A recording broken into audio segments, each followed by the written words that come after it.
All right, guys, I'm not going to keep you here while I clean up the new harness and retape it, but I thought I would lay out the old harness just to give you an idea of how that harness branches out and off. And I've kind of got it laid on the floor as it would be assembled in the car. So I'm not sure if there's any value to anybody, but let me go through this quickly. If you're not interested, you can just fast forward it through here. But so basically, let me go on the other side of here. So this would be the under dash piece. So here, this big cluster here in the middle would be where your gauges are. So that's where that part of the harness would go. This piece here, that would actually go to your solenoid. All right. So that would go in through this bulkhead or come out through this bulkhead hole over here. See those round holes there? By the actual solenoid, that's where that harness would come out. I don't want to confuse you here, but just thought I'd show you where things go. The outer part of this harness is actually connections for the overdrive, and I believe it's connections for the flasher and the washer motor pump on the very end of this. So those connections would actually come through the bulkhead beside the washer bottle. So that's the right-hand side of the harness. Again, back to the bulbs in the center, okay?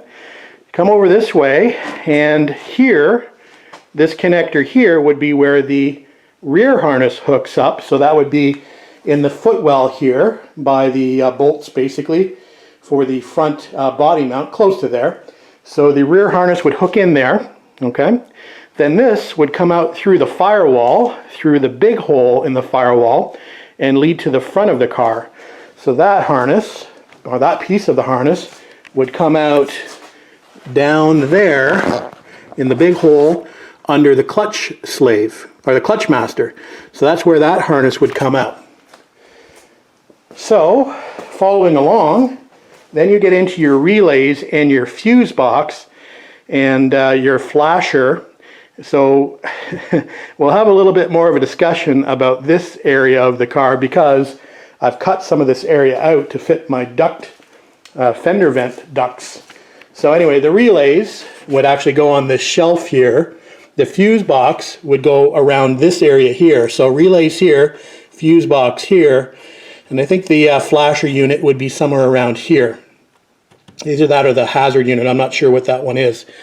So that's where those would go.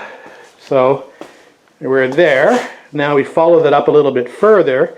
This branches into a fairly substantial brown wire. I believe that is the alternator wire. So then that would hook up, obviously, to the alternator.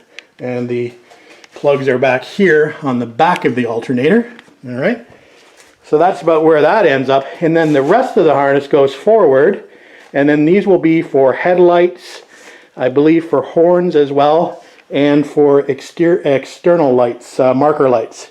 So that would be the front of the harness, which would run along here under those tabs there. Should be a ground tab here as well, I believe, somewhere along the front, because I believe there's a grounding wire somewhere on here. Anyway, we'll find it. So that's the basis of the basics of the front harness. I guess it doesn't look too bad when it's laid out in that fashion and when you've done it before. And like I said, it's always nice to have the old harness for reference, so you can sort of see where, if you've labeled it when you took things out, you can sort of see where things run. I've done a couple of harnesses, so I'm kind of familiar with it, but the 250 is a little bit different. It's actually a little easier than the later TR6. But anyway, I thought I'd just give you a quick layout of that on the floor so you can see how complex that looks to you or how basic that looks to you. I guess it depends on what you're used to working on. All right, we'll call it a night out here, guys. Like I said, I'm just going to spend some time wrapping that harness and going through the connections and checking and making sure everything's okay before we start getting that in the car tomorrow. So we'll leave you here and we'll upload this for tonight and we will see you tomorrow. Thanks as always for watching and subscribing. See you tomorrow.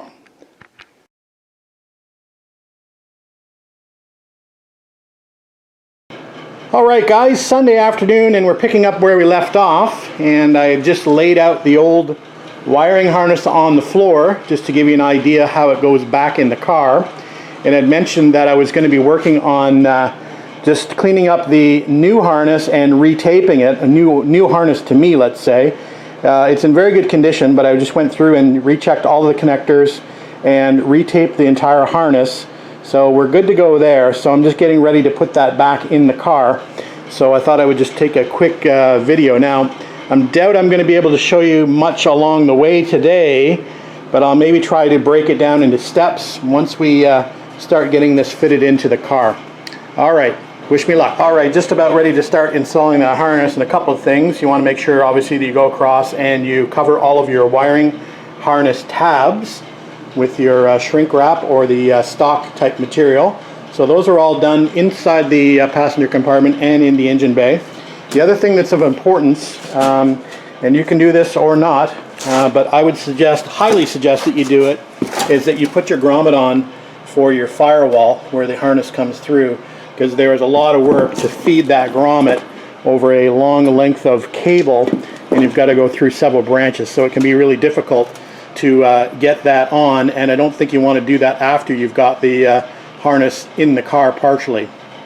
I'm not doing the other two grommet holes that are for where the negative battery terminal is, or where the solenoid is, because those are a little bit easier to manage because the branches are much smaller and there's not a lot of wires to push through, so we'll leave those off.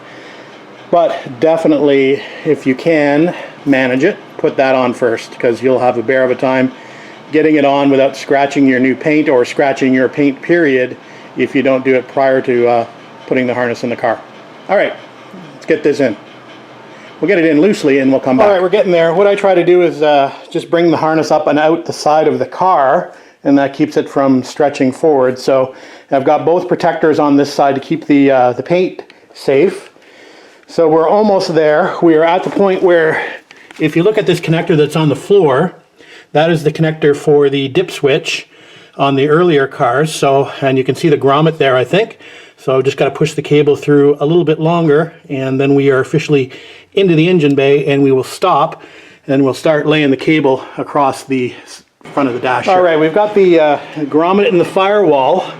So we're just sort of twisting the harness to make sure it's in the right position before we clamp it up. Just want to let you know, I took the hood release out again just so I could use that little hood release location just to put a zip tie there to hold the harness up. It's quite heavy, as you can imagine, with all this wiring and this grouping right here. So we're just pushing it through behind the heater box to get to the passenger side wires. So we're just going to pull that through now, and that'll help to suspend that group of wires a little bit more, because there are some wiring tabs here across the back of the bulkhead. All right, here's the cluster basically for the gauges and for the where the wires hook up through the steering wheel. Here is the rear connector there, and then this goes through behind the heater box, and we have the solenoid connection coming out here, and then we've got the other wiring. I believe that's for the wiper motor down there, and I'm not sure if this has a flasher on this side or not, but those are there. So we're going to move to the engine compartment, and we'll run that harness now. Not going too badly so far. All right, guys, we're going to call the wiring harness installed. At least it's a basic install anyway. I might need a little bit of tweaking here and there. I believe those are the pickups for the headlights or marker lights. These pink connections down here would be the horns on either side, and they are located on those bumper irons down there, so those horns have yet to be installed. And then the harness moves up here along the along the inner wheel well through that radiator shield, as you can see, and along the wheel well. It branches off here for the alternator and distributor, or alternator and coil connection, I believe. And it comes down here. Those are the pickups for the pressure differential switch, and I believe the oil pressure switch. And then that runs back through to here, which are all of the relays, as I mentioned, are going to be on the shelf here along with the fuse box. Then that wanders back into the engine compartment.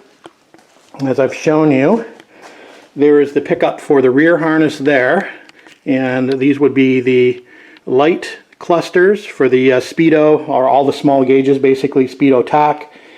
The controls that run from the wheel, so overdrive, signals, high beams, or lights in particular on this car, wiper switches, etc.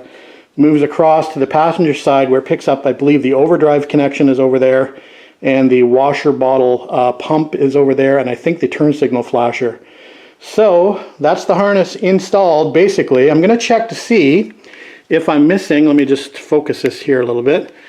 I'm missing, I think, some hangers on this side. I'm not sure, maybe those studs there that are used to mount the washer pump might be utilized to, you know, get a ring bracket in there or something like that. I might be missing some actual wire ties there because there's been a lot of work done in that corner by the previous owner. And he might have omitted some ties, or they might have broken off. They're kind of known to break off as well. So, all right, so we'll consider the wiring harness installed, and we'll move on to another project. We'll upload this just so you can see that the harness installed, and my goal of getting the harness in, both front and rear, plus the heater box has been completed for the weekend, so we can move on to something else now. I think it might be carburetor time, but we'll figure that out in the next little while, before the next video anyway. So thanks again. See you later. Oh, before I go, a couple of follow-up items from previous videos I just wanted to circle back on.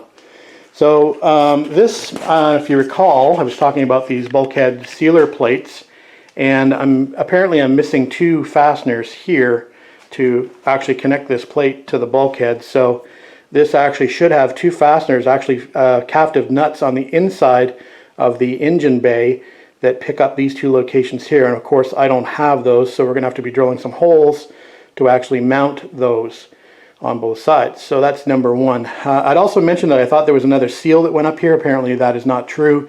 That is the extent of the seal on this car. It just needs to be affixed properly to that bulkhead. All right, so that's number one. And the other follow-up is back here in the trunk compartment, boot. And one of the gents had asked me if I'd put rubber grommets in the holes in this backing plate, and as you can see, I was intending on running the harness through there, but I didn't do it because I had a lot of space actually at the top of that plate and basically under the channel here that runs backwards towards the car to tuck the harness up. So I figured it'd be better to do that because you can't actually see the harness. You would be able to see it if I ran through that hole, and I prefer to hide the harness if possible. So I didn't utilize those holes on either side since I had space to tuck it up and over that plate.